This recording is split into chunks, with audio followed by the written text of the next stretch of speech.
What's going on, everybody? We are super excited to have our first female guest on today, Nice Tice. She is awesome. She's kicking butt in the world of visual, video, audio. Is that right now?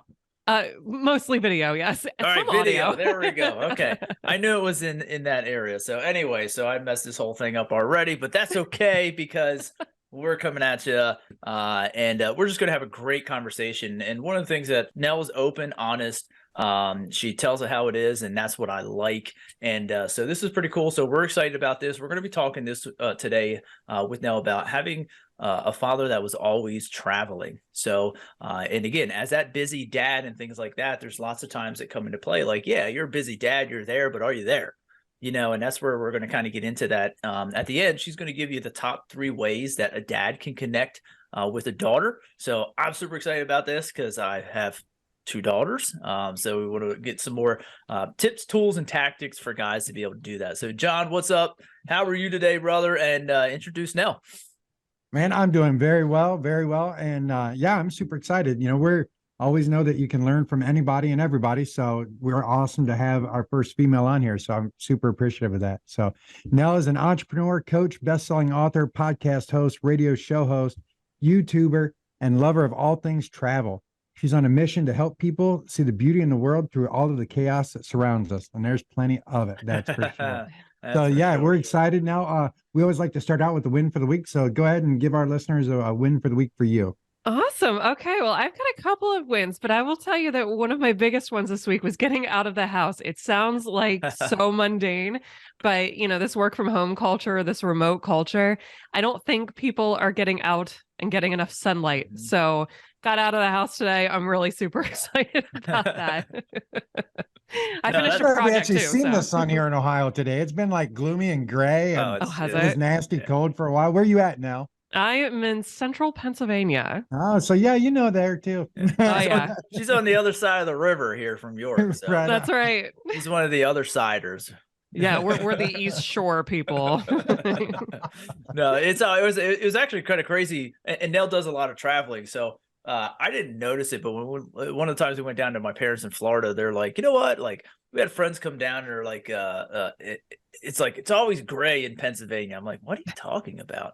And then we're in Florida. I'm like, yeah. Then my wife and I came back and like day 1, we're like, shit, it is. It's like anywhere. It's right. I mean, the sky is just like bluer in Florida. I don't know what it is.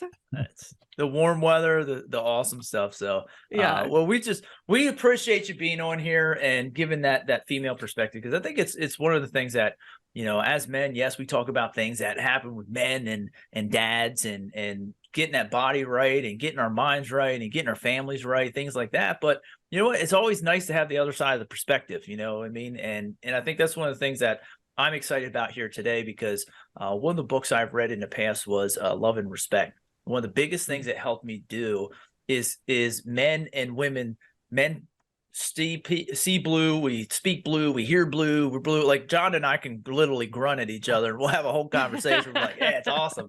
You know, where it's different, you know, women speak pink, they see pink, they hear pink, they do pink.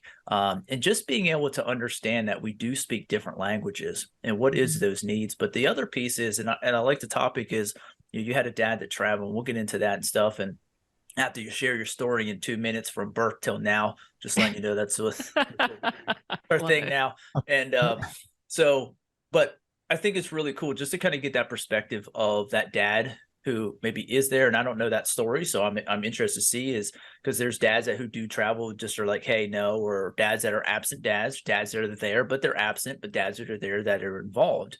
And we're just looking at that perspective and having 2 daughters of myself, and I know John has daughters as well. We'd always taken tips that we can do. So we just appreciate you being here for that.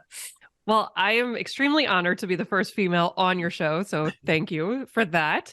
You know, I hope I do well and present women in the light that is required for this podcast. So, you know, my journey, you know, growing up, the way that I did, it was interesting. So birth till about 6 years old was pretty uneventful, right? At least from what I remember. When I was remember any of it? Oh yeah, no, no. And you know, I kind of wish I did. And Because at 6 years old, I was diagnosed with scoliosis, Okay. and I wore a back brace from the time that I was 6 through 14. And, a dad's role in a daughter's life when they're going through something like that, especially, is extremely important. Yeah. And the one memory that I have of my dad was the first day that I came home from the orthopedic hospital with my back brace, and I sat on the stairs and I just cried. I just bawled my eyes out. And I remember him in the background going, why wasn't it me? Why couldn't I have dealt with this and not her?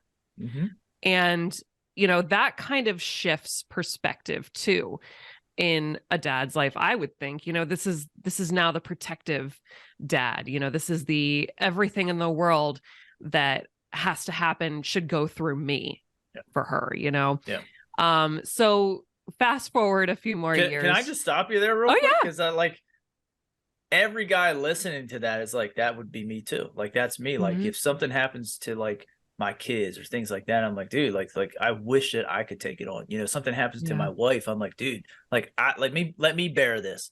And I think there's two things that come in with this. Is one, like that's our nature, is protect. But at the same time too, is with our kid, not necessarily my wife, but with my kids, there's lots of times where as dads, we have to pull back and let them handle that, let them go through that. Because there's so many times like we just want to take all the pain away, all the struggle away, all those things away. And that's not helping them in the long run. Not saying that's what, but from that, dude, that's just like, you said that. And that gave me like shivers. Cause I'm like, dude, that would be me. Like that's I'd just be sitting there. Why couldn't like whatever higher power, like, dude, why can't you give that shit to me? Why'd you have to give it to my kid? Yeah. Yeah. And at that point, of course, I'm not thinking, wow, this is a great dad at that point. I'm not understanding any of that at that moment in my life because I'm so young, and it was such a huge thing to go through. I don't think I really grasped the concept of everything. But, as I was going through that journey and as I was figuring out who I was as I was coming into my glorious teenage years, that, I have the utmost sympathy for dads raising teenage adolescent daughters. My gosh. At least you guys are aware of it. Yeah, at least we are aware. And after the fact, at least after the fact. Yeah. And for that, I am so sorry. Later in years, I was definitely that girl that was the rebellious one. I felt sheltered, and, if my friends were doing something, I needed to get in on that. Or, it became all about the boyfriends and you wanting to be popular and hang out with your friends and all of that stuff, all very normal, right? So when I finally got out of the back brace, I was 14 years old. I had no idea what size clothing I wore, because I would wear big t-shirts and I would wear athletic clothes to kind of hide things and cover up. And I would spend as much time playing sports as I possibly could, because that meant I could spend time out of my back brace, and which my dad was very supportive of. But as we'll get down the road further in the show, he wasn't always there physically for those moments. But, kind of getting into my own and figuring out who I was, I created a lot of problems for both of my parents. From them finding me in a parking lot with a guy I met on the internet at 16 in Atlanta to it was, not all good times. Going through college, figuring out that college wasn't for me. And I went to school for meteorology. It was too much math and all this. But eventually meeting my husband when I was at Millersville University in Lancaster, and moved to Lebanon, Pennsylvania, and started a life here. And then started working for a company for 13 years that was just atrocious, that whole experience. But, I'm a big proponent of never using your situation to be a victim. I'm a proponent of using it to move forward. And then eventually starting our business. My husband and I have Enticing Media, where I do video production. I do videography, editing, even podcasts, and we produce a radio show. So we're in the media space now, and I went full time with it last year. So, and here we are, just growing a team, growing ourselves, our business, everything. And I owe a lot of what I've been able to do to my dad. Yeah. That's awesome. Why? So, I think That's that an a easy lot. question. Yeah, That's the why? easiest one. So why should always be the easiest one. You should always have an answer to why. And why is because, and I think that, growing up the way that I did, a lot of kids would use the situation that I had against them. Yeah. I use it positively because I watched what my dad did. No one worked harder. And he really instilled this work ethic into me, and that nothing comes easy, nothing comes free. Money doesn't grow on trees. And had I not watched him do what he did when I was growing up, I wouldn't have any of it in me to be able to do what I'm doing now. I left the it's funny, I always say I left the 9 to 5 to work 24/7. But it's, that motivation, that seeing the people around you, thrive, our family and everything, it's all worth it. Yeah. And that doesn't come into you unless you have a figure like that in your life growing up. Correct. 100%. And totally agree with that. And just being able to see that, because I think one of the biggest things that we always talk about as men is the example. You know what I mean? And that's where we feel it's our job and our responsibility and our duty, to be the example, whatever that may be. And that's where, when we look at it as the perspective of, hey, I work all the time and I lose time with my kids, people have to understand is the reason why we do that is to take care of our kids and provide and protect for our family. And we will sacrifice those things for that. But at the same time, there also comes the sacrifice with it. I like what you said there too, is because you don't hold it against your dad for that. You looked at it and utilize it. And it goes back to that thing is never a victim, always forward, and that was something that's cool that we saw in there. So John, what are your thoughts? Oh, no, that's awesome. And,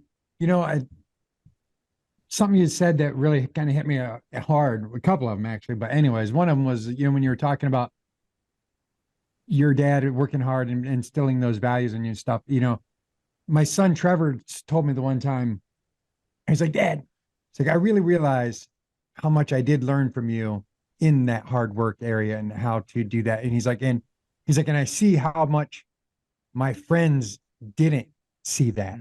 That they had parents that weren't working hard daily, trying to do things and survive and be there for you. Either they were more well off or they didn't care, or one way or the other. He was like, at least he's like, you were always, I was a roofer for 20 years. You know what I mean? So I was working day to dark a lot, and so, and so it was awesome when he told me that. And it was like very impactful. Cool. So I know that your dad, to hear that, would definitely be very impacted by that 100%. As well. So should probably say that to him. You probably should.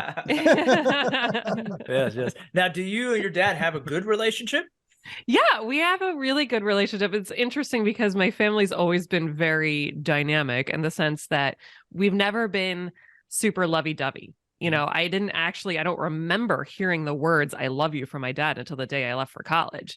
But we were the kind of family where we didn't really need to say that all of the time. And I'm not saying that, those that do, that's a bad thing at all. My gosh. I would have liked to have probably heard it a few more times growing That's what up. I was going to ask you. Would you like to heard it more?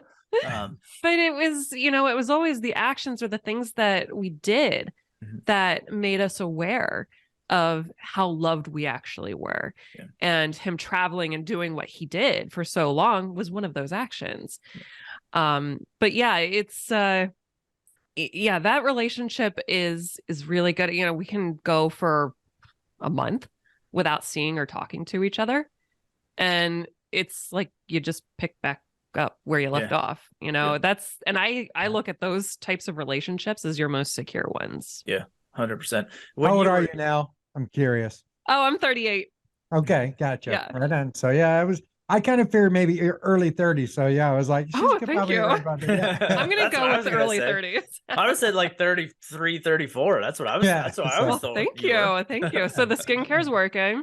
No, I just turned 38 in November. Nice. Well, good for you. Good for you. Yeah, Thank heck you. yeah. Yeah, no, what kind of relationship did you have? Like, did as when you were younger and he was traveling, Mhm. like were you like, hey, I wish you were around more? How did you feel then? Just kind of describe that, just so that Yeah. dynamic. And go ahead, And John. what did he travel? What did he travel doing?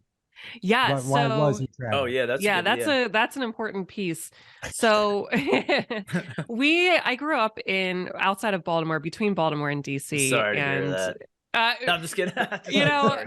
while I was living there, I didn't appreciate it, and now I do for certain things. But my dad was a subcontractor for the Department of Defense. Okay. Mhm. And he did a lot of traveling for a company that he was working with at the time, but he worked with several different companies because of his subcontractor status.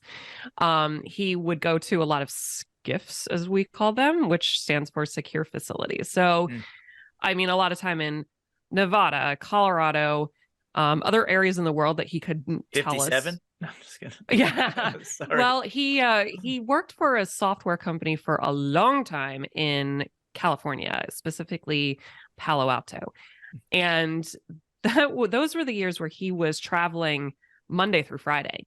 Yeah. So it was interesting because when I was probably in middle school, I was in a lot of musical groups. I was in band, I was in orchestra, I was doing this, I was doing that. And, you know, you have concerts and games when I was playing softball and basketball that he could never attend. And when I would constantly see other parents, you know, moms and dads attending the games, I'd be like, well, why can't my dad attend? You know, he didn't get to see me play this piece that I've been working on for months. And there would definitely be this sense of, oh, well, that's not fair. But, you know, I also grew up in an area, my entire neighborhood was just full of parents that worked for the NSA and the CIA and the FBI. Gotcha. So we were all a bunch of kids. We'd go outside to play with each other, be like, what's your dad do? What's your dad? I don't know. I can't talk about it. You can't say We can't have anything. a conversation with it. So Right. It was not unusual. Let's just say that. But when he worked Monday through Friday, eventually when I got into high school and I started driving, the way that it worked out was he had a car.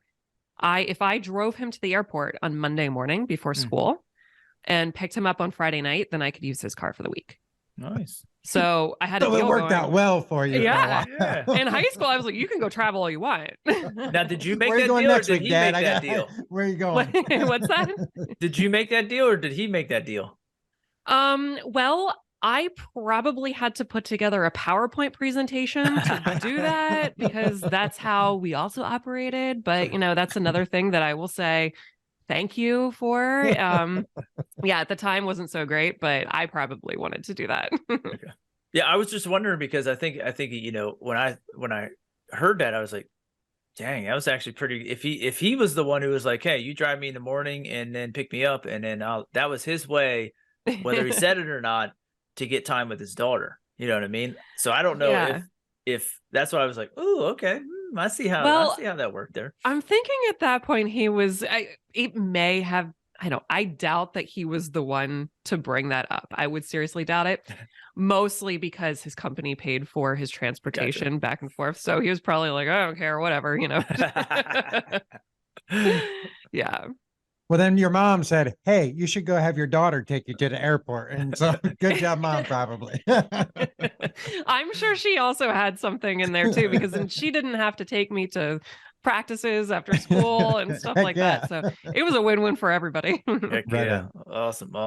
Yeah. So that's your relationship as a teenager. As you moved out of that, you know, actually, I think you kind of mentioned it, but just to clarify, did that cause any resentment, anything like that in you because dad wasn't there or when, actually there's two questions and I'll ask it so I don't lose it. Is the second one is like, when your dad was there, was he present?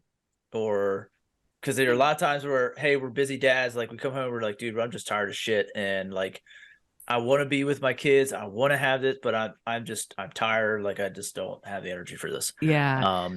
Yeah. So to answer the first question, the resentment, I think that a lot of times, if I was resentful, it was what was going on around me. And I let that infiltrate. Because when people ask you, oh, what's your dad doing? Or what's this? Or you're having a conversation about it, usually their reaction is, oh, so he couldn't come to that? Or, Yeah. oh, so you don't see your dad that often. You're met with a lot of hesitation and negativity.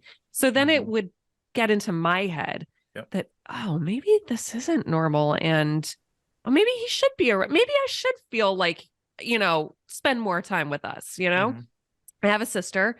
I don't know exactly. We've never really talked about it to see how she feels. But yeah, the resentment, I think a lot of times was created by outside sources. Nice. That makes sense. And as far as him being present when he was home, I specifically remember we would be so excited when, it was Friday night before I was driving and taking his car and picking him up. We would wait for him. We'd sit at the top of the stairs, whether it was because we were waiting because we knew we were getting in trouble for something when he got home, or because we just couldn't wait to show dad what we were working on that week, I remember he would come in and he usually took the same flights. So it was right around dinner time on Friday that he would show up and he'd want to sit down and eat something and probably chill out for a little bit. But Saturday and Sunday, he was all about spending time with us. Nice. And, once a month, he'd sit at the kitchen table on a Sunday morning and pay bills. And, but, these things need to be done. So, but I mean, Saturdays, Sundays, we didn't have any sense that he was working or his mind was on work. Yeah. And then Monday morning he left and, he'd call and check in during the week too. And my mom would usually talk to him. We didn't typically talk to him, but I definitely felt like when he was around, he was present. Nice. Yeah. And again, we got those three different types. You got dad that's there present all the time. You got dad that's not there, but present when he is there, which sounds like that was your dad. Yeah. And then we got dads that aren't there and aren't present. I guess there's more than three types. Then we got the other layer, like dads are there, but they're not they're not present. And then we got dads who just aren't there at all, so we got all these different layers to the level of your dad status. Right. is kind of looking at that. And I think it's neat because for you, when you talked about like that resentment question, for you, like you had that from outside sources, but for you, it was kind of like, this was my everyday normal. Yeah. And I think that's what's so neat about like having the conversations with the brotherhood, with you, with other people, like those are your perspectives and your experiences. And if that is your family's experience, that's your family's experience, like ours, our kids go back and forth to moms, we have Haley 100% of the time, but our two youngest go back and forth between moms, it's like, so they have a 50-50 life. We have we have our kids at D. So that's our experience, our life, our representation, our family, and how we build our unit. So for some people that might be like, dude, isn't that hard? And we're like, it's just normal. Like that's done exactly it since they were like one, you know what I mean? Like, yeah, they don't know any different. Yeah. So. We used to have a little map on the refrigerator with a surfboard magnet that we got somewhere. And the end of the surfboard would point to, the map was titled, "Where in the World is Dad This Week?" And we would move the pointed surfboard end to whatever state he was in.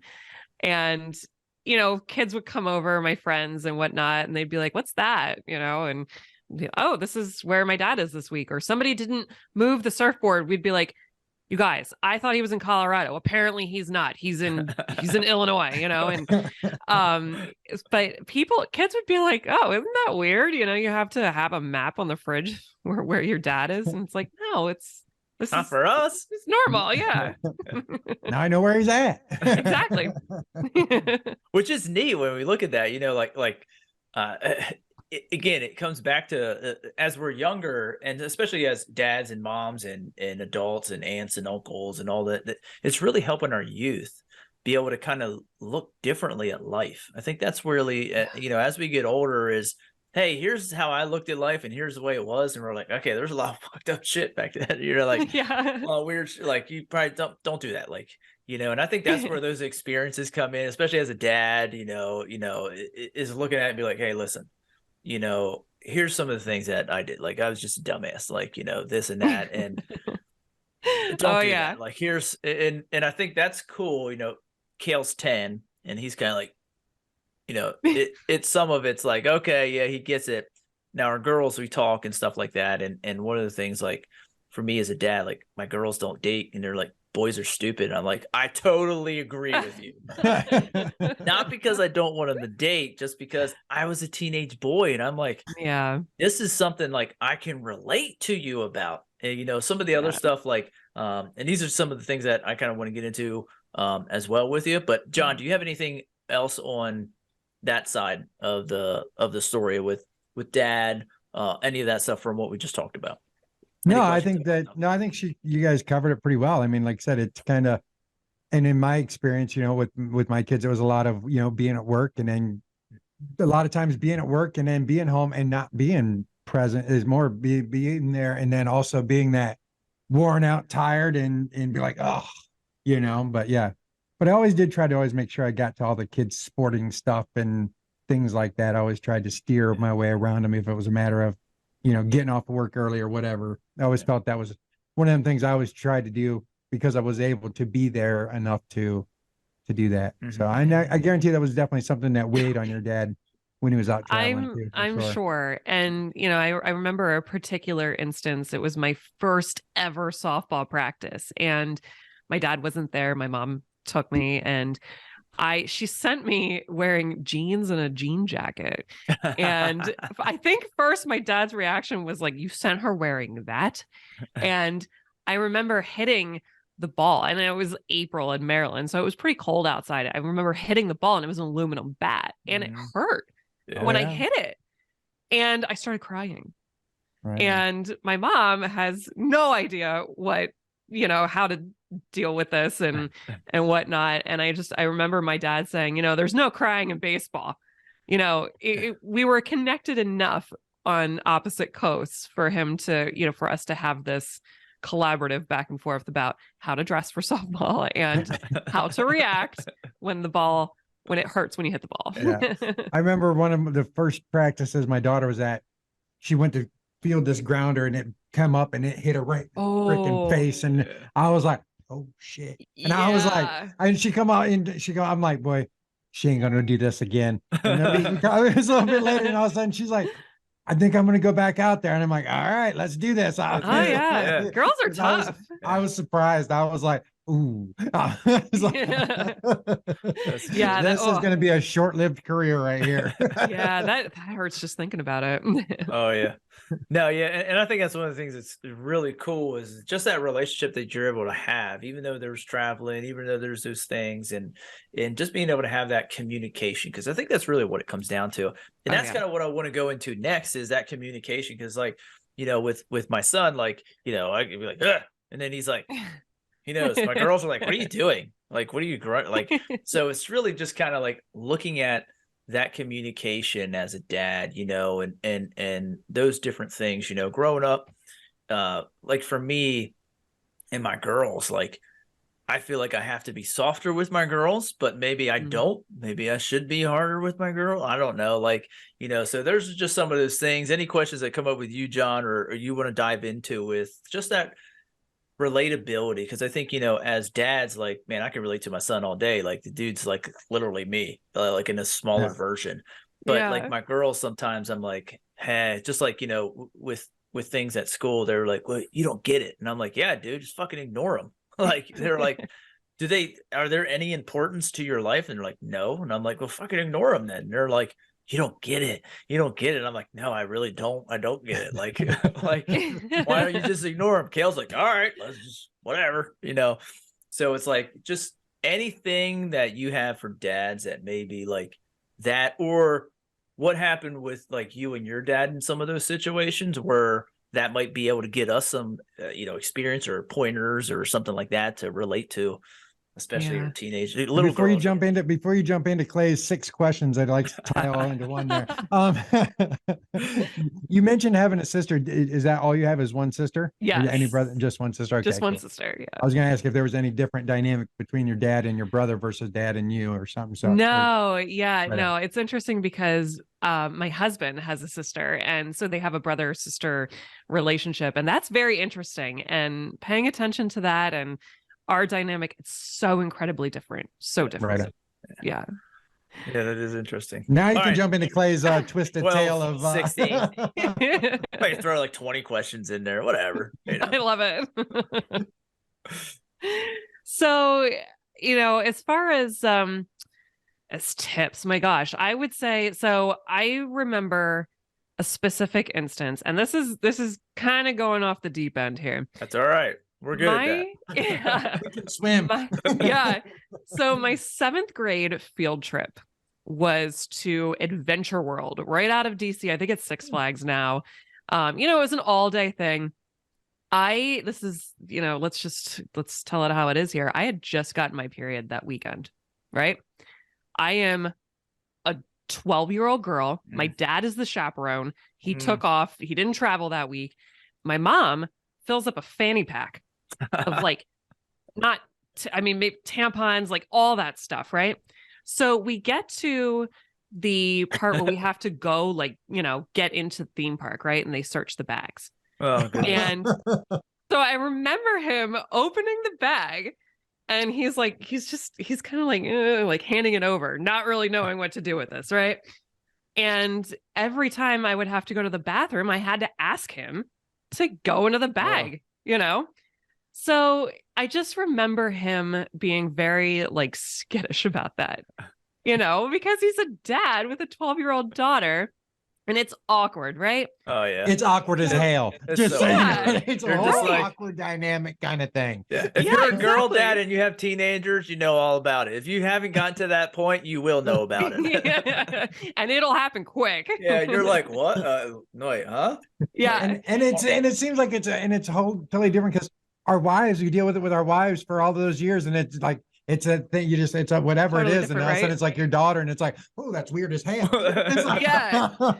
Yeah. So I think one of my biggest tips would just be to ask questions. Yeah. Awesome. Something that instead of I'm not saying that he reacted poorly. I would probably do the same thing, even as a mother to a child. But, ask the questions, how are you feeling today? How's this affecting you? Or, create that relationship where you can ask those questions and your daughter doesn't say, ew, dad, I don't want to talk about that. I don't want to talk about that with you. If you I did that. and there's nothing wrong with that. Nothing wrong. But, had he asked more questions or maybe kind of dove into more about how I was feeling about it, I may have ended up being a little more comfortable. That's good. With him and his presence and things like that.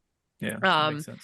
That's a big question and I do remember growing up and feeling like, so since my dad's not around all the time, we don't always have time to have these these important conversations and these questions and things like that. I mean, in the span of 2 days, basically, a week for years, you've got to pack a lot in there. Yeah. And sometimes, obviously things fall through the cracks. Yeah. But definitely asking the questions, the tough questions, even if you don't want to touch it or you don't want to know about it, do it anyway.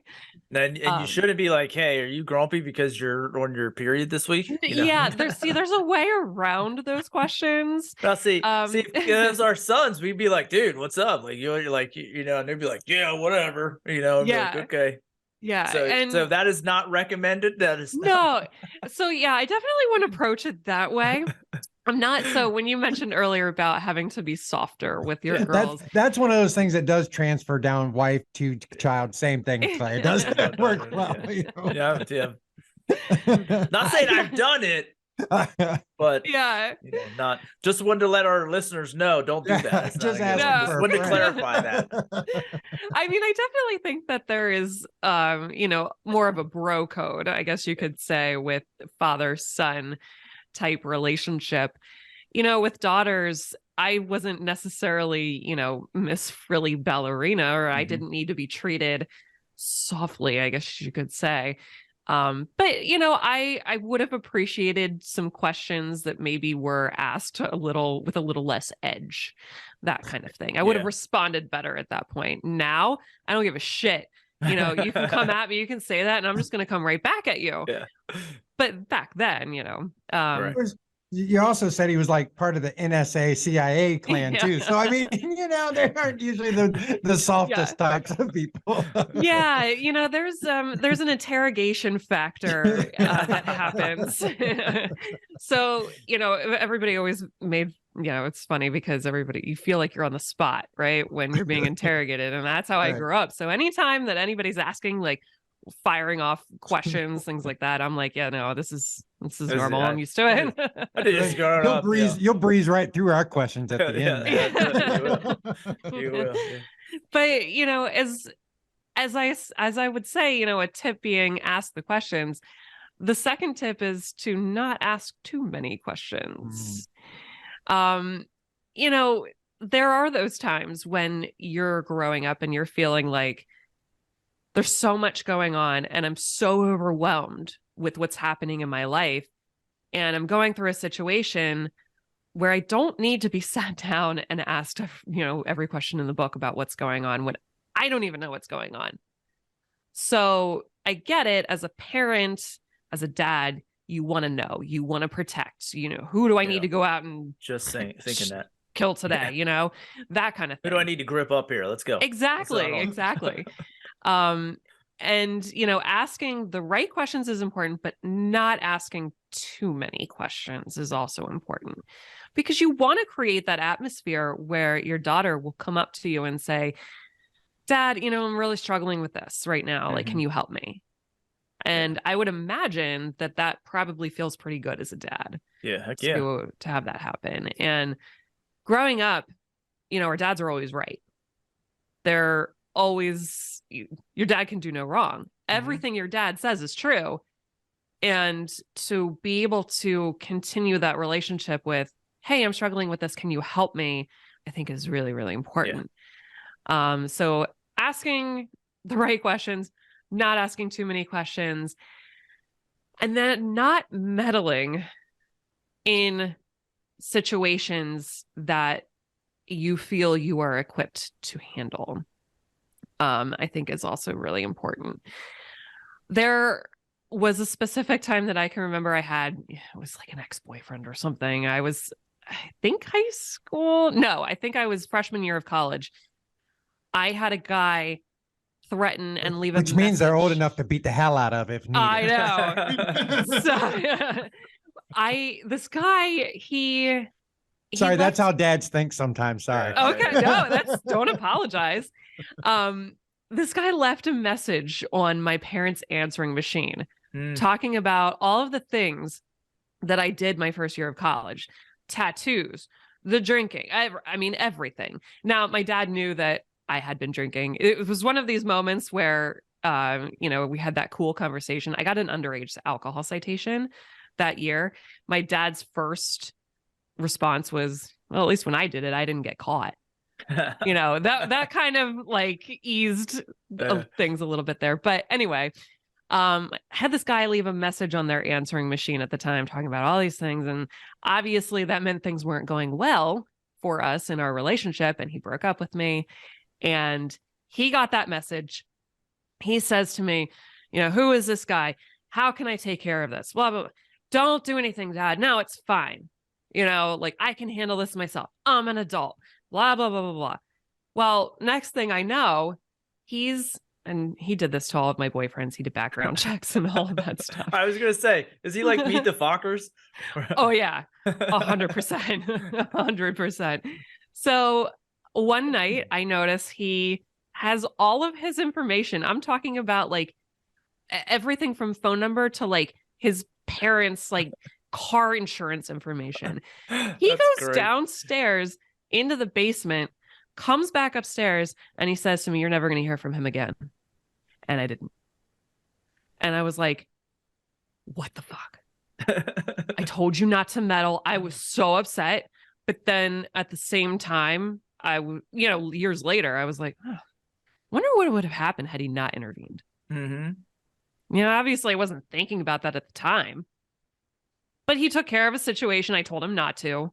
I was pretty upset with him at that point. And did I lose trust? Did it make me happy? No. And yeah, I probably lost a little trust there.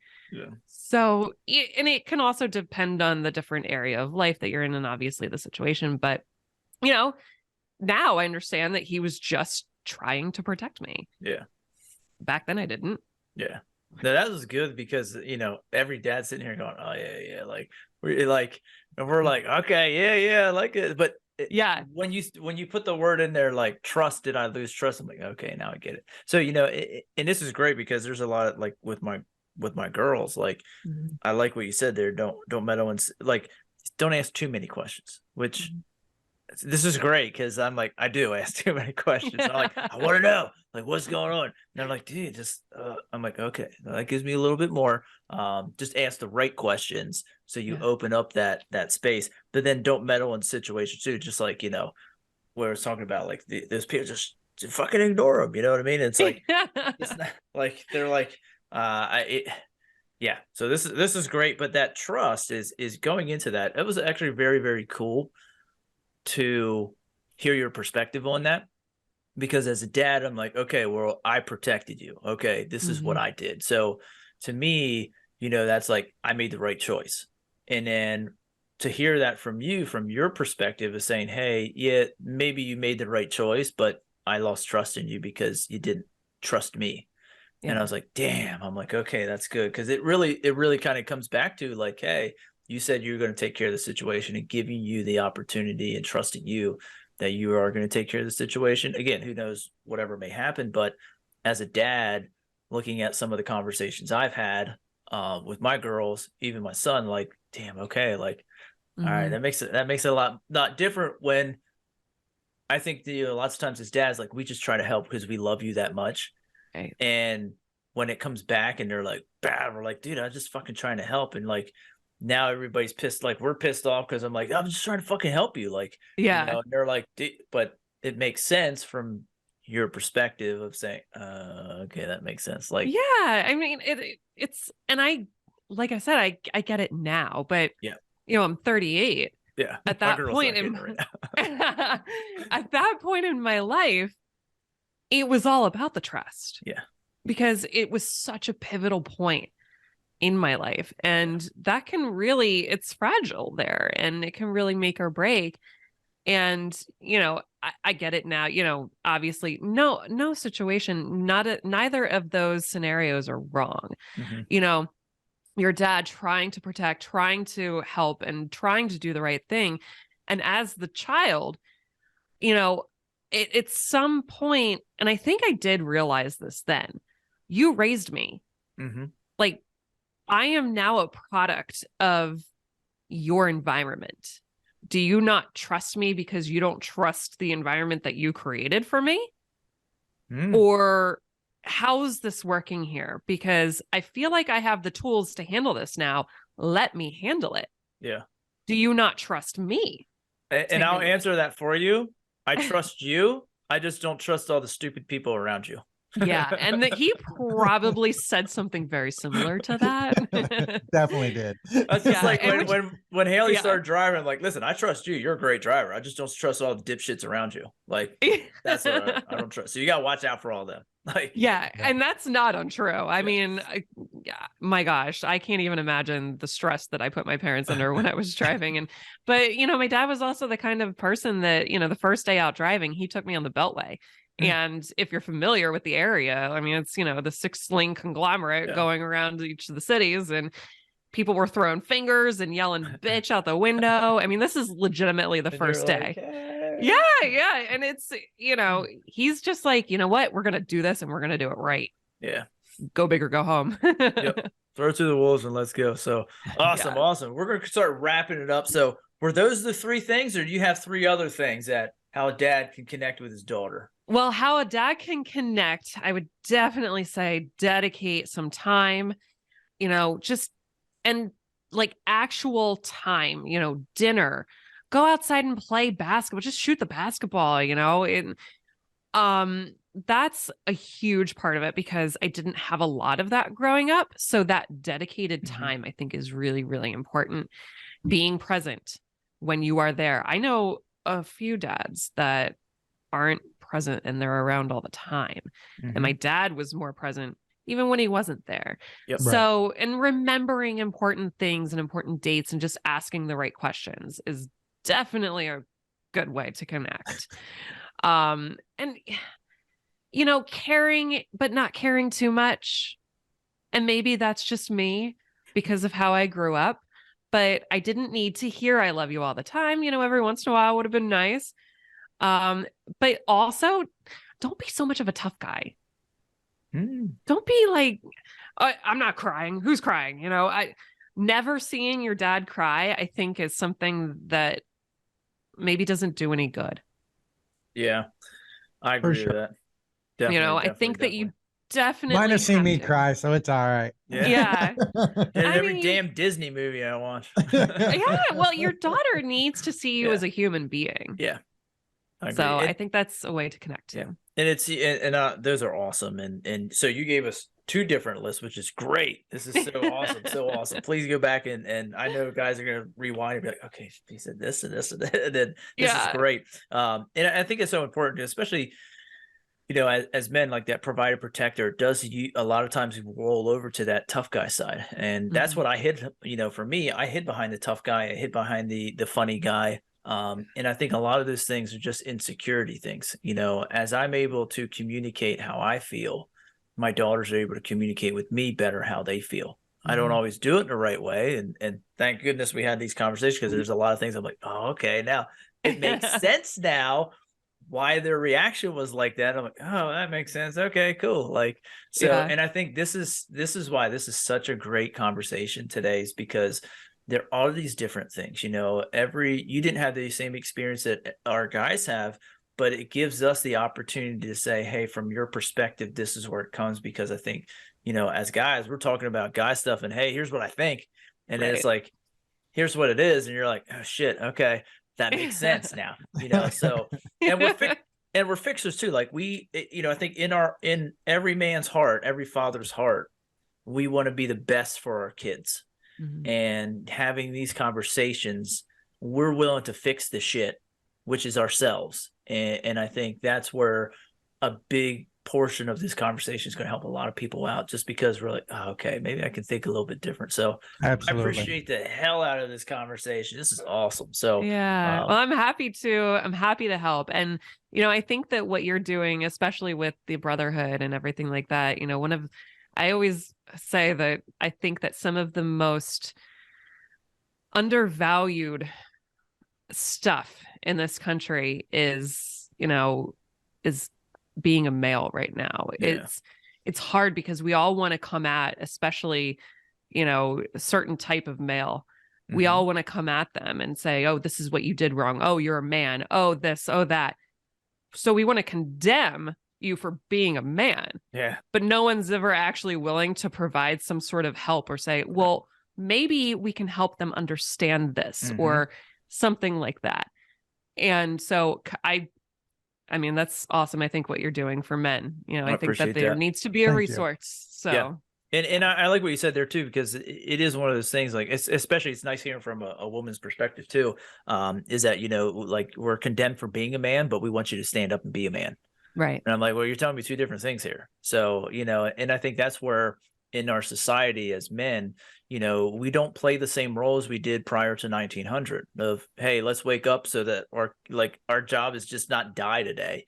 It's more of, hey, what does it look like? And I don't think we've done a great job as men ourselves and as a society to really help men make that transition. You know, I think women have done a nice job. I think there's different other demographics that have a nice job to transition and make that. But I think men have kind of gotten lost along the way of saying, hey, how the fuck do we show up when we don't have to go kill shit anymore? Like, yeah, we don't, that's like, very that's true. what we were programmed to do. Go kill shit and make sure stuff was like taken care of. Oh, let's go kill it, you know? And it's like, don't work like that. We don't live in a society like that anymore.